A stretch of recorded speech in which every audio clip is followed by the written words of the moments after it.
أعوذ بالله من الشيطان الرجيم بسم الله الرحمن الرحيم يا أيها الذين آمنوا توبوا إلى الله توبة نصوحا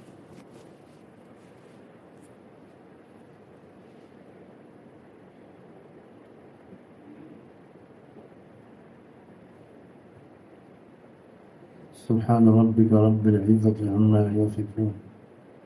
وسلام على المرسلين والحمد لله رب العالمين اللهم صل على سيدنا محمد وعلى آل سيدنا محمد وبارك وسلم اللهم صل على سيدنا محمد وعلى آل سيدنا محمد وبارك وسلم اللهم صل على سيدنا محمد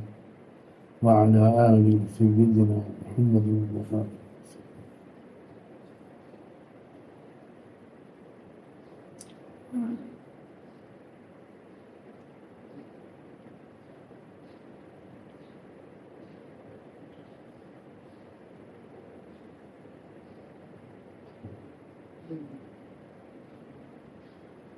جب کوئی کافر و مشرک کوئی غیر مسلم اللہ کا بندہ یا بندی کلمہ پڑھتا ہے تو وہ اصل میں کفر و شرک سے توبہ کرتا ہے، اور توبہ کے اثر سے، اس توبہ کے اثر سے اس کی پوری پچھلی زندگی کا کفر معاف ہو جاتا ہے، اور جب کفر و شرک معاف ہو جاتا ہے تو بقیہ سب گناہ تو یقیناً معاف ہو، ایک نیا جنم لے لیتا ہے وہ اللہ کا بندہ اور اللہ کے بندہ۔ ٹھیک اسی طرح جب کوئی مسلمان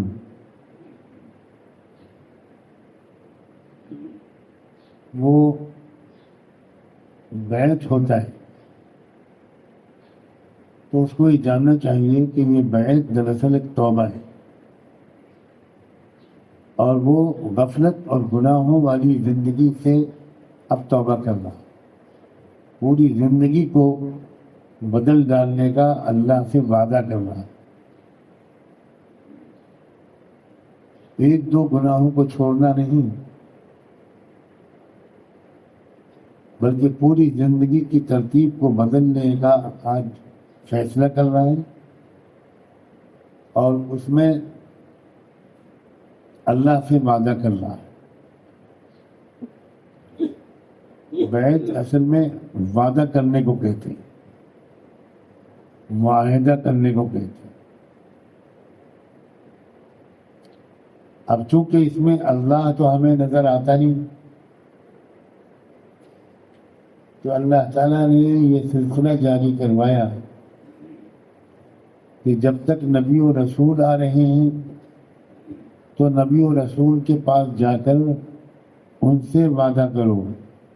ان کے ہاتھ پر بیعت کرو، وہ بیعت بھی اللہ ہی سے معاہدہ ہوگا۔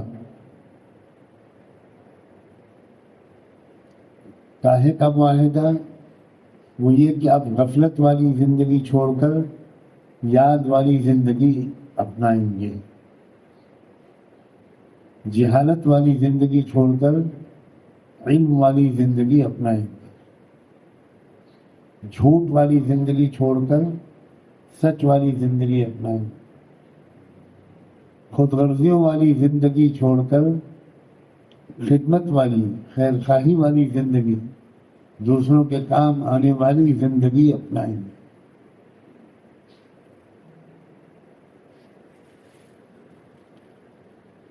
انسان اکیلے میں اللہ سے توبہ کر لے تب بھی وہ توبہ ہوتی ہے اور بڑی مفید ہوتی ہے، لیکن اس اکیلے والی توبہ سے آگے بڑھ کر توبہ کی ایک شکل وہ بھی ہے جس کو ہم بیعت کہتے ہیں۔ اس میں انسان کسی کو گواہ بنا کر توبہ کر رہا ہے، گویا کسی کے سامنے اقرار کر رہا ہے کہ میں گنہگار ہوں، مجھ سے بہت گناہ ہوئے ہیں،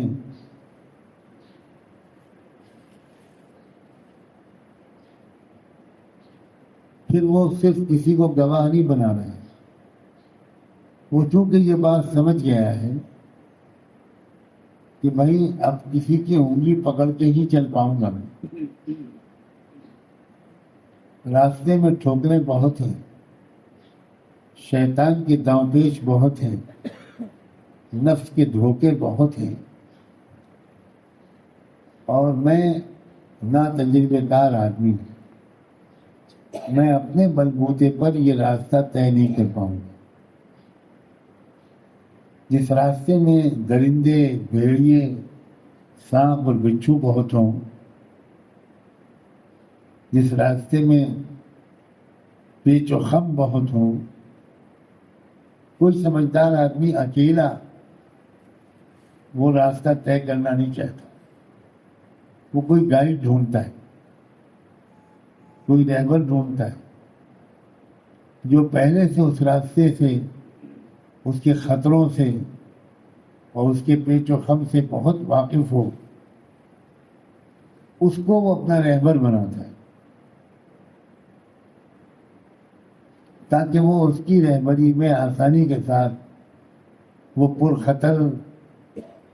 پرپیچ راستہ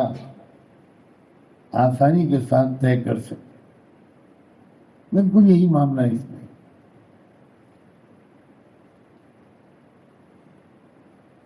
بیعت کا فائدہ تب ہوتا ہے جب انسان واقعی رہبر کو رہبر سمجھے اور اپنے کو رہبری کا محتاج مانے، قدم قدم پر پوچھتا رہے، ایک ایک ہدایت پر عمل کرے۔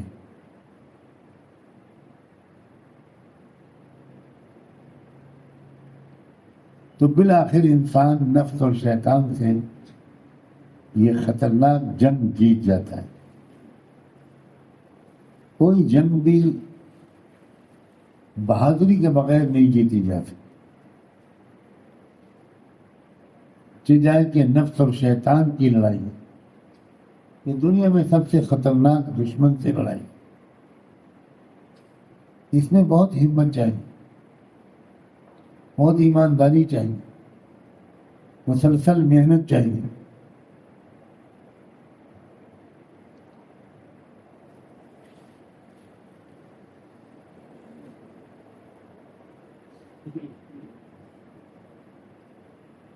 اللہ تعالیٰ کا بڑا فضل ہے کہ اللہ تعالیٰ نے ختم نبوت کے بعد بھی سیدنا محمد رسول اللہ صلی اللہ علیہ وآلہ وسلم کی امت میں اس سلسلے کو جاری رکھنے کا فیصلہ فرمایا کہ ہر زمانے میں اللہ کے ایسے بندے پیدا ہوتے رہے جنہوں نے خود پہلے راستہ طے کیا، توبہ کی، بیعت ہوئی، کسی کو رہبر بنایا، اس کی رہبری میں منزلیں طے کی، راستے میں ٹھوکریں بھی کھائیں، ڈانٹ بھی کھائی، سزائیں بھی ملی، نسخے بھی بتائے گئے، یہ سب کچھ ہوا، لیکن وہ ڈٹے رہے اور جمے رہے، نہ محنت کو چھوڑا نہ رہبر کو چھوڑا۔ بالآخر وہ خود تو اس راستے کو اچھی طرح سمجھ گئے، کامیابی کے ساتھ کیسے مختلف موڑوں سے گزرنا ہے اس کو بھی سمجھ گئے، بلکہ ان کے اندر یہ بصیرت پیدا ہو گئی کہ اب دوسروں کی بھی وہ رہبری کرنے کے لائق ہو گئے۔ جس راستے سے گزر کر وہ آئے ہیں اس راستے سے اچھی طرح واقف ہو گئے۔ اب کوئی دوسرا بندہ ان سے اگر پوچھے گا تو وہ اس کو راستہ بتا دیں گے۔ جب یہ لیاقت پیدا ہونے لگتی ہے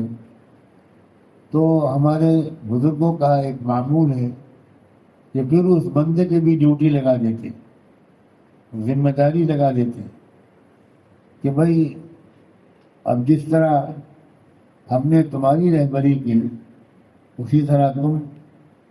اللہ کے دوسرے بندوں اور بندیوں کی رہبری کرنا جب کوئی تم سے رہبری مانگے. یہ ہے مطلب بیعت ہونا. بہت سے لوگ ماحول کے اثر سے شوق میں بیعت تو ہو جاتے لیکن بعد میں محنت نہیں کرتے. ذرا سا ماحول بدلا اور ختم. بہت سے لوگ یہ کہتے ہیں کہ جب گھر چلے جاتے ہیں تو سب معمولات چھوٹ جاتے ہیں. یہ بات اسی کو سمجھانے کے لیے میں بار بار کہتا ہوں کہ یہ بیعت ہونا، یہ معمولات کی پابندی کرنا، یہ نفس اور شیطان سے لڑائی ہے، لڑائی. اور کوئی لڑائی بزدلی کے ساتھ نہیں جیتی جا سکتی. بڑی ہمت چاہیے. چھوٹے چھوٹے دشمنوں سے لڑائی میں ہمت چاہیے، جو جائے کہ نفس اور شیطان سے لڑائی.